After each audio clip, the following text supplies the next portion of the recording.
Hello and welcome back to English Accents and Tea, the show where we wander through the glorious, chaotic, and endlessly revealing world of English as it's spoken around the planet. I'm Oliver, and today we are heading somewhere considerably sunnier, louder, and more relaxed than my natural habitat. We are, of course, going to Australia. Too right we are. G'day everyone, Steph here, coming in hot from the greatest country on earth. Big call? Maybe. Correct call? Absolutely. Best beaches, best weather, best slang, best people, and frankly, best English. That is a remarkably confident opening statement. Confidence is cultural, mate. We grow it naturally, same as mangoes and unjustified national pride. I see. So today's argument, if I understand it correctly, is that Australian English is not merely a variety of English, but the superior final form. That's exactly the argument, yeah? Blended. Nothing like beginning with a completely unreasonable premise. Oi, don't be jealous just 'cause your weather looks depressed. We do not discuss British weather in that tone. That proves my point. Well, for listeners joining us for the first time, the aim of this show is not to declare linguistic winners, however aggressively Steph may wish to. It's to look at how accents reflect culture, history, identity, and habit. And Australian English is a particularly rich example because it sounds familiar to many people, yet carries its own rhythm, humour, and worldview. Also, because it's fun as hell to listen to. Occasionally, in controlled doses. Rude. Accurate. Wow. Let us begin with the accent itself, because even people who know almost nothing about Australian English can usually recognize it within a sentence or two. Steph, what does it sound like to you from the inside? Honestly, it sounds normal to me, and everyone else sounds like they're making a weird choice. But if I had to explain it, it's relaxed, a bit bouncy, and sort of sun-cooked. Everything softens a bit, vowels slide around, nothing's in too much of a rush. Sun-cooked is not a phrase I expected to hear in a linguistic analysis, but I confess it is unexpectedly useful, Thank you, I'm a scholar. in the loosest imaginable sense. Still counts? From a phonetic perspective, one striking feature of Australian English is its vowel quality. To an outside ear, words can seem to shift shape slightly.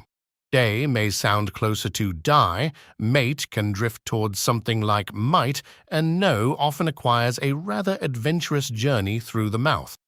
Yeah, exactly. We don't hit the vowel and leave it alone. We give it a bit of personality, a bit of movement. British English can sound a bit tidy, but Aussie English sort of rolls out with its shirt untucked. A vivid image, slightly distressing but vivid. Come on, say it.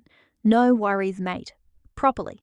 I am not convinced that would be respectful to Australia or to my own dignity. That's quitter talk, Ollie. I reject that phrase on principle. Just once, for the people. No worries, mate. Nah. Too crisp, too much backbone. Loosen it. You gotta let the sentence sit in a deck chair. I have never wanted to rescue a sentence from furniture more urgently. Try it again. Imagine you've been at the beach all day, you've had chips, you're a bit sunburnt, and somebody asks if you can help carry the esky. Why is the scenario becoming more specific? Because that's how great coaching works. Fine. No worries, mate. There he is. That was closer. Still sounds like a magistrate attempting friendliness, but closer. Thank you, I think. Honestly, one more week with me and you'd be unstoppable. One more week with you and I'd need a lie down. Soft. Another feature worth noting is musicality. Australian English often has a light rise and fall that makes even a fairly plain statement sound conversational, casual, and slightly amused.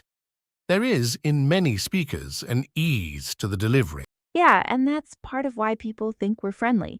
We can say something like, yeah, nah, just head into the servo before brekkie, and somehow it sounds like an invitation to relax. It sounds to me like a sentence assembled from fragments found under a sofa. That's because you haven't evolved yet. Fair. Now, beyond the sound of the accent, there is the question of slang, which is where Australians truly begin to terrify the outside world. Ooh, yes, my favorite bit. I suspected as much. So then, Australian slang. Fascinating, expressive, and occasionally alarming.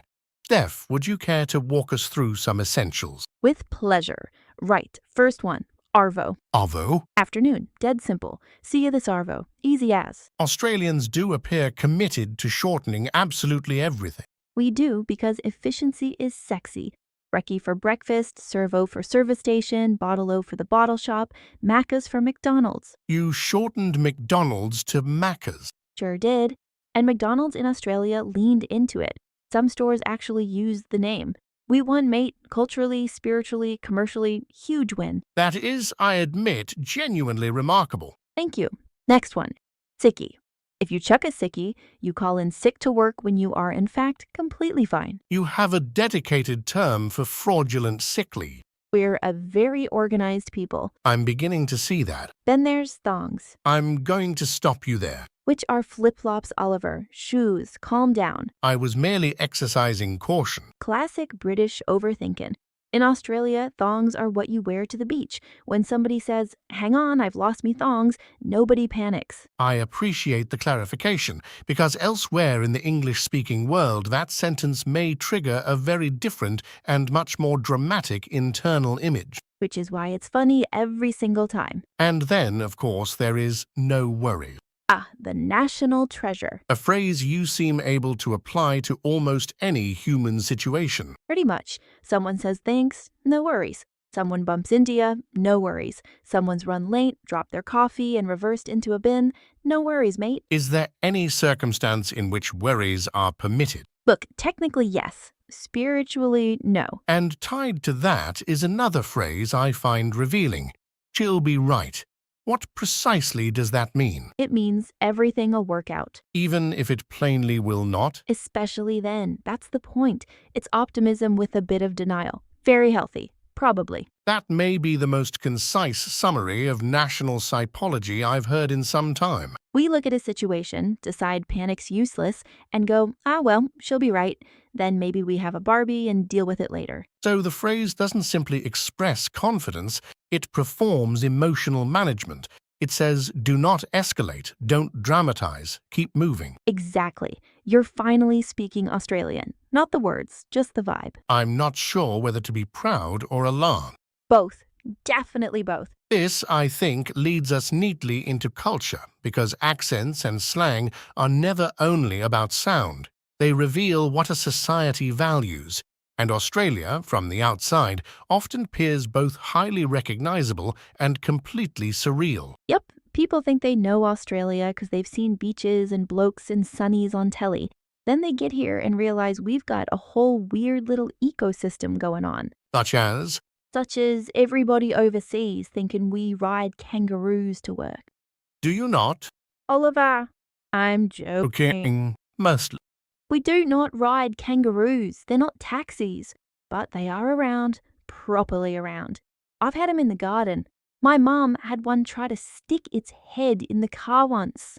Your mother had a kangaroo attempt to enter her vehicle? Yep.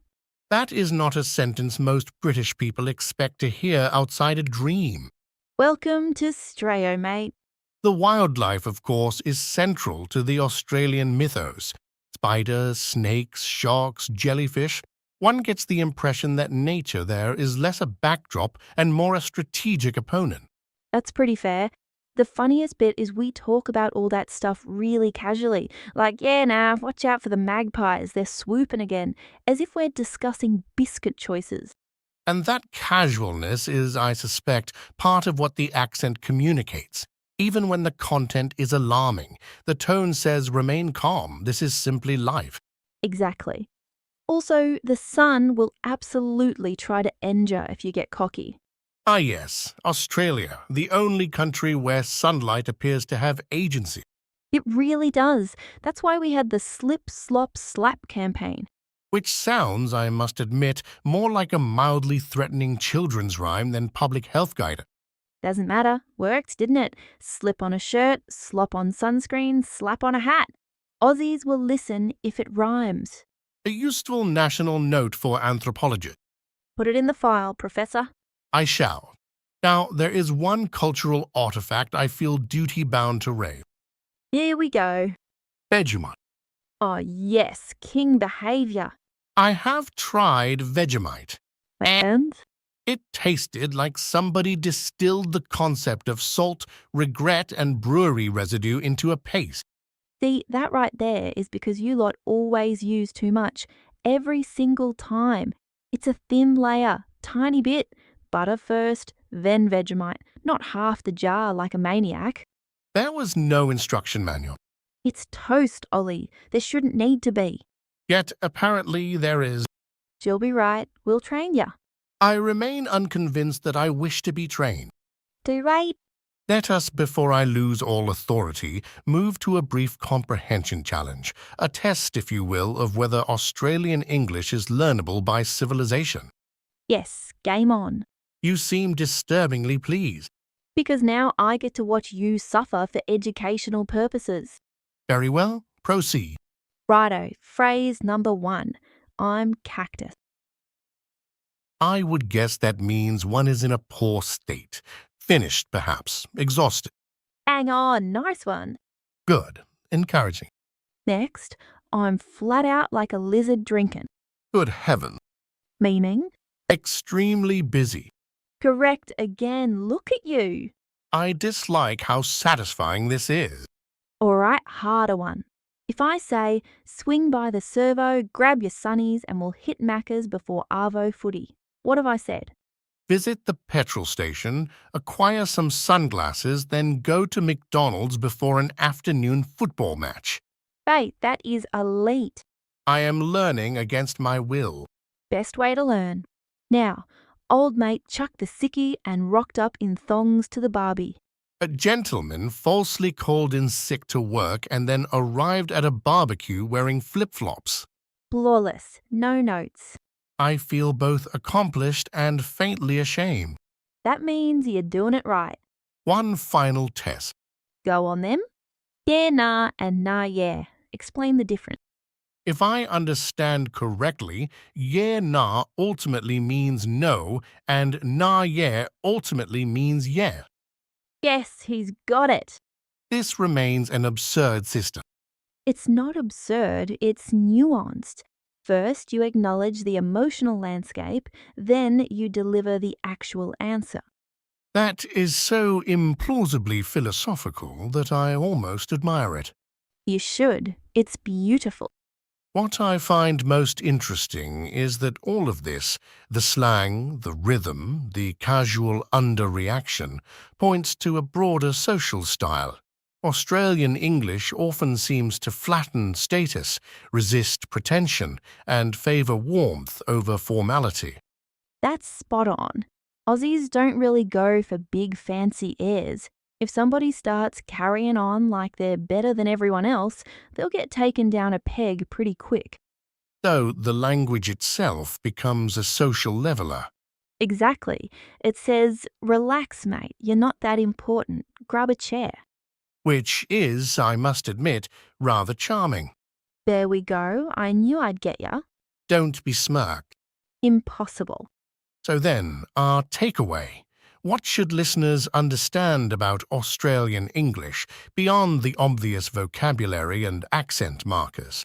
Honestly, that it's got a whole attitude built into it.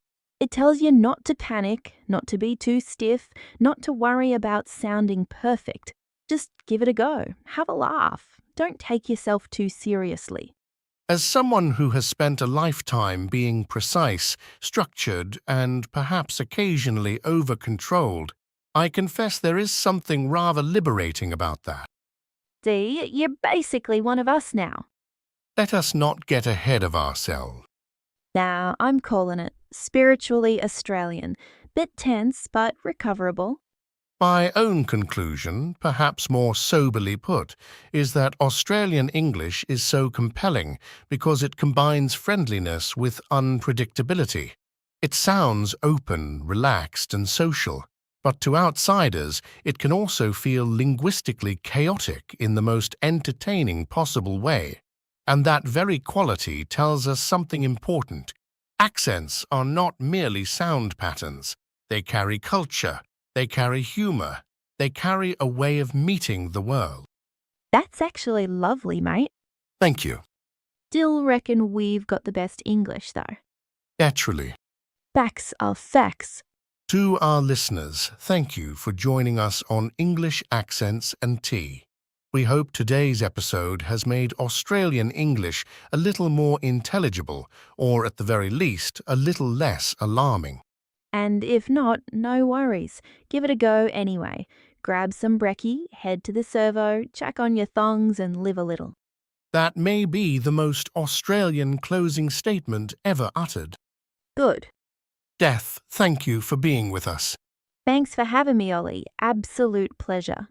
Until next time then. Hooroo, legends. Goodbye.